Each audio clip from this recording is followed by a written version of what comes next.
अस्सलाम वालेकुम Pakistan, this is Yasir Khan Rokri and you watching Yasir Khan Rokri official YouTube channel.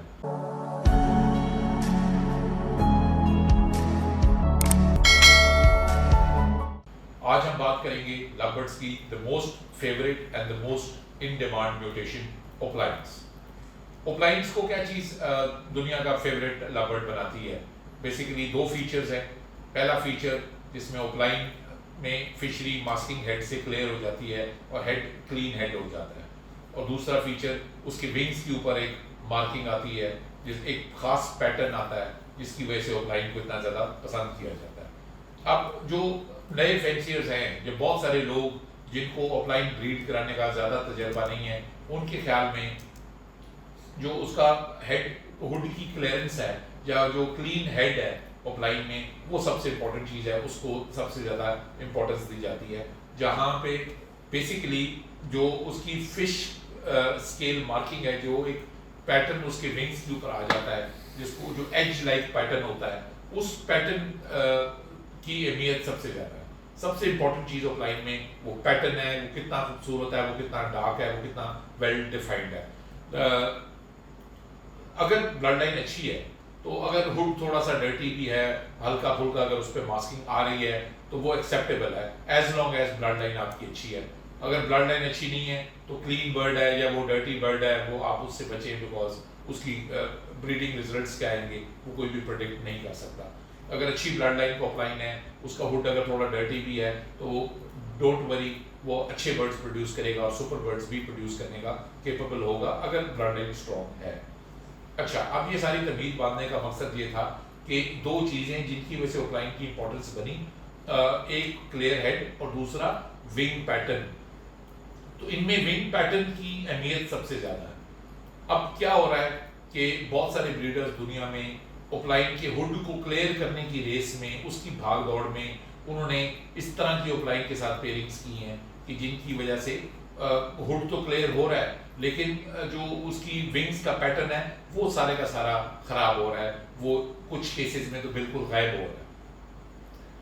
Normally लोग बात करते हैं कि जी ओप्लाइंस की पेयरिंग क्या करनी चाहिए, ओप्लाइन को किन के साथ पेयर अप करना चाहिए।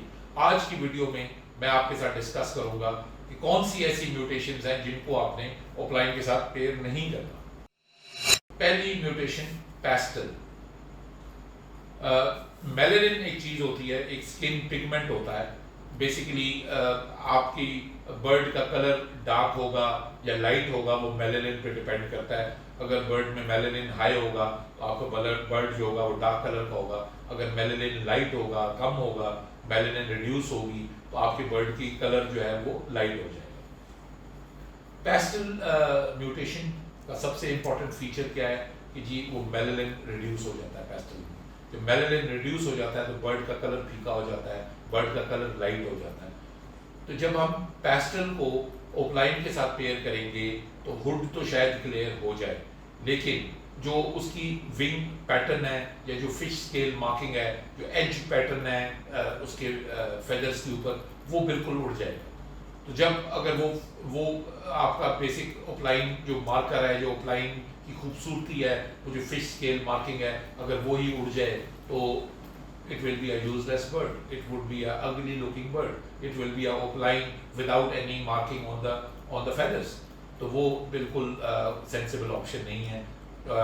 एक और खौफनाक और ख़तरनाक चीज़ कि अगर आप पेस्टल के साथ ओप्लाइन को पेयर अप करेंगे तो आप पेस्टल्स के जीन भी कैरी करेंगे, और कल को आपकी जो ब्लड लाइन डेवलप होगी, 3-4 सालों में आप बर्ड्स डेवलप करेंगे, तो आपकी वो पेस्टल की लाइन आपकी बर्ड्स में शामिल होगी, और आपकी लाइन में पेस्टल शामिल होगा, तो इसका रिजल्ट होगा लो क्वालिटी बर्ड्स। तो आप बिल्कुल जहाँ तक पॉसिबल हो पेस्टल से अवॉइड करें। जी, next mutation is dominant pied. Dominant pied में जो मेलेनिन रिडक्शन होती है, वो डार्क कलर की रिडक्शन कहीं पे कंप्लीट रिडक्शन होती है और कहीं पे पार्शियल रिडक्शन होती है। उसके नतीजे में कहीं पे आपको कोई बर्ड का एक पैच लाइट कलर का देखने को नजर आएगा और कहीं पे गाढ़े रंग का होगा, तो धब्बे धब्बे से ऊपर बन जाएंगे, रंग बिरंगा सा बर्ड होगा देखने में। अब जब डोमिनेंट पाइट को हम पेयर अप करते हैं ओप्लाइन के साथ, तो डोमिनेंट पाइट का फीचर जब ओप्लाइन में मिक्स होता है तो ऑब्वियसली उसमें कहीं पे मेलानिन रिडक्शन ज़्यादा हो रही है, कहीं पे कम हो रही है, तो वो धब्बे से क्रिएट होते हैं। और जब धब्बे क्रिएट होते हैं बर्ड के ऊपर, तो ओपलाइन जो बेसिक मार्कर है, जो ओपलाइन का अपना पैटर्न है, वो देखने में नज़र नहीं आता, या वो पैटर्न उड़ जाता है। अब जब वो पैटर्न ही उड़ जाता है तो सारी की सारी खूबसूरती, सारी की सारी ऑफलाइन की क्वालिटी का बेड़ा गर्क हो जाता है। एक और खौफनाक बात कि दिस इज वाई एक एम्फेसिस जो बार बार कहा जाता है कि ब्लड लाइन बहुत इंपॉर्टेंट है। ब्लड लाइन इसलिए इंपॉर्टेंट है कि एक बर्ड है जो विजुअली देखने में बहुत अच्छा लग रहा है, हुड भी उसका क्लियर है, उस पर अगर ऑफलाइन मार्किंग भी बहुत अच्छी है, बट आपको नहीं पता कि इसकी प्रोडक्शन में पीछे कहीं पाइट इस्तेमाल हुआ है या नहीं हुआ, कहीं पे पेस्टल यूज़ हुआ है या नहीं हुआ। अगर उसकी प्रोडक्शन में कहीं पे पीछे ये बर्ड्स यूज़ हुए हैं, तो आगे जो उसने बर्ड्स प्रोड्यूस करने हैं उनमें आपको इंफीरियर बर्ड्स देखने को मिल सकते हैं, या आपको इस चीज़ का सामना आ सकता है कि आगे जो बच्चे वो प्रोड्यूस कर रहे हैं उनमें पाइट बच्चे निकल आए, पेस्टल बच्चे निकल आए। तो ज़रूरी नहीं है कि देखने में बर्ड बहुत खूबसूरत हो तो वो बहुत अच्छा बर्ड है, उसकी ब्लड लाइन बहुत इंपॉर्टेंट है। इसीलिए यूरोपियन ऑफलाइंस इतने इंपॉर्टेंट हैं। यूरोपियन ऑफलाइंस को इतनी इंपॉर्टेंस सिर्फ इस वजह से मिली कि जो फिलीपीन से जितना भी ऑफलाइन आया या आ रहा है उनमें पाइट पीछे बहुत ज़्यादा इस्तेमाल हुआ है। जितने भी ऑफलाइंस फिलीपीन से आए उनमें जब उन्होंने रिप्रोड्यूस किया पाकिस्तान में, तो बच्चों में बहुत सारे पाइट ऑफलाइंस देखने को मिले, पेस्टल ऑफलाइंस देखने को मिले। तो इस चीज़ को अवॉइड करना बड़ा ज़रूरी है, नहीं तो 3-4 साल बाद आप जो अपनी लाइन डेवलप करेंगे, आप अपने बर्ड्स जो डेवलप करेंगे, एवरी डेवलप करेंगे, तो आपको पता चलेगा कि आपकी 3-4 साल की मेहनत ज़ाया हो गई। अच्छा जी, next mutation is dominant edge mutation. Pastel की तरह डोमिनेंट एज म्यूटेशन में भी मेलानिन रिडक्शन होती है। डोमिनेंट एज में melanin reduction is about 40 to 50%, और जब हम डोमिनेंट एज को ओपलाइन के साथ पेयर करते हैं तो रिजल्ट इससे भी बुरा आता है। और बेसिकली ओपलाइन का जो पैटर्न है वो पाइट की तरह, जिस तरह हमने बात की कि पाइट के साथ उसका पैटर्न उड़ जाता है, डोमिनेंट एज में भी उसका पैटर्न उड़ जाएगा, और उसकी जो प्लमेज है, जो बर्ड की बैक साइड है, उसके सेंटर में कलर बहुत ब्राइट हो जाएगा, और साइडों से ऑफलाइन का पैटर्न बिल्कुल वॉश हो जाएगा। तो वो बेसिकली एक अगली लुकिंग बर्ड, एक वेरी नॉन इंटरेस्टिंग बर्ड, तो कोशिश करेंगे इससे भी अवॉइड करें। जी, नेक्स्ट म्यूटेशन है अल्बाइनो एंड क्रीमेनो। जैसा कि हम सबको पता है कि इनो के केसेस में मेलानिन रिडक्शन बहुत ज़्यादा होती है, बल्कि मेलानिन फुली रिड्यूस हो जाता है, जिसकी वजह से एक ग्रीन बर्ड हमें देखने में येलो लगता है। जो लुटीनो है बेसिकली वो ग्रीन बर्ड है, बट उसमें मेलानिन रिडक्शन इतनी ज़्यादा हो जाती है कि ग्रीन की बजाय हमें येलो नज़र आता है। इसी तरह जो अल्बाइनो है बेसिकली वो एक ब्लू बर्ड है, लेकिन वो देखने में हमें बिल्कुल वाइट लगता है, बिकॉज उसमें डार्क ब्लैक कलर की रिडक्शन कम्प्लीटली हो जाती है। अब जब हम इनोस के साथ पेयर करते हैं ओपलाइन को, अगर हम ओपलाइन को पेयर करें लुटीनो के साथ, तो उसमें जो बर्ड प्रोड्यूस होता है वो लुटीनो ओपलाइन है। लुटीनो ओपलाइन फिर भी देखने में खूबसूरत बर्ड है, हुड उसका डार्क ऑरेंज हो जाता है, बैक से उसकी फिश स्केल मार्किंग उड़ जाती है, लेकिन एक लुटीनो कलर की सॉलिड कलर की बेस होती है, रंग उसकी रेड होती है, तो देखने में it is a beautiful bird, वो फिर भी एक्सेप्टेबल है। लेकिन प्रॉब्लम शुरू होता है जब हम इसको एल्बाइनो के साथ पेयर अप करें। अब albino is a blue series bird जो देखने में वाइट नज़र आता है।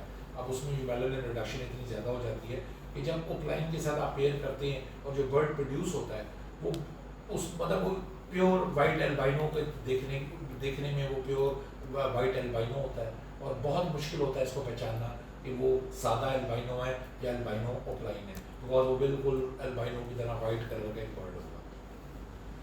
इसी तरह अगर आप उसको क्रीमेनो के साथ पेयर अप करते हैं तो क्रीमेनो में क्या होगा कि जी उसकी जो बेस होगी वो क्रीम कलर की आ जाएगी, और उसका जो हुड है वो एक बदरंगा सा फीका सा हुड, जैसा रंग उड़ जाता है उस तरह का उसका हुड होगा, जो मेरी नज़र में बिल्कुल भी खूबसूरत बर्ड नहीं है। तो बेसिकली ये थी सारी वो म्यूटेशंस जिनको ओपलाइन के साथ पेयर करने से परहेज करना चाहिए, क्योंकि ओपलाइन की जो बेसिक खूबसूरती है वो इन चीज़ों से डिस्टर्ब होती है। तो बेसिकली ना 3 मैसेजेस हैं इनमें, मैं जो आप 3 इंपॉर्टेंट मैसेज जो आपको देना चाहूँगा। नंबर 1, इन म्यूटेशंस के साथ पेयर ना करें, उसकी सबसे बड़ी वजह कि आप ओपलाइन की खूबसूरती को ख़त्म कर रहे हैं। आप उस रीज़न को ख़त्म कर रहे हैं जिसकी वजह से अपलाइन दुनिया में इतना पॉपुलर हुआ। नंबर टू, आप आज जो बर्ड डेवलप करेंगे, कल को अपनी एवरी में डिफरेंट पेयरिंग्स में आप वो बर्ड्स यूज़ करेंगे। सारे बर्ड्स आप नहीं बेचते, कुछ बर्ड्स आप अपने लिए रोकते भी हैं ताकि आप अपने फार्म को डेवलप कर सकें। तो वो जो बर्ड्स आप फ्यूचर में यूज़ करेंगे वो आपकी लाइन में ये सारी ब्लड लाइन मिक्स हो रही है, तो ये सारी म्यूटेशंस, इनोस, पेस्टल्स, पाइड्स, एज, ये सारी आपकी म्यूटेशन में मिक्स होगी, आपकी लाइन को ख़राब करेगी। 4-5 साल के बाद आप रियलाइज़ करेंगे कि आपकी सारी मेहनत ज़ाया हुई। और तीसरा अहम पैगाम, blood line is very important. This is why blood line is important, because अगर आप एक नॉन इम्पॉर्टेंट या नॉन फेमस ब्लड लाइन का बर्ड ख़रीद रहे हैं तो आपको ये नहीं पता कि जो उन्होंने अपलाइन प्रोड्यूस किया है उसकी वर्किंग में कौन कौन से बर्ड्स यूज़ किए गए हैं, और अगर हल्के बर्ड्स यूज़ किए गए हैं या ये म्यूटेशंस उसमें मिक्स की गई हैं तो फ्यूचर में आपकी लाइफ काफ़ी हद तक ख़राब हो सकती है।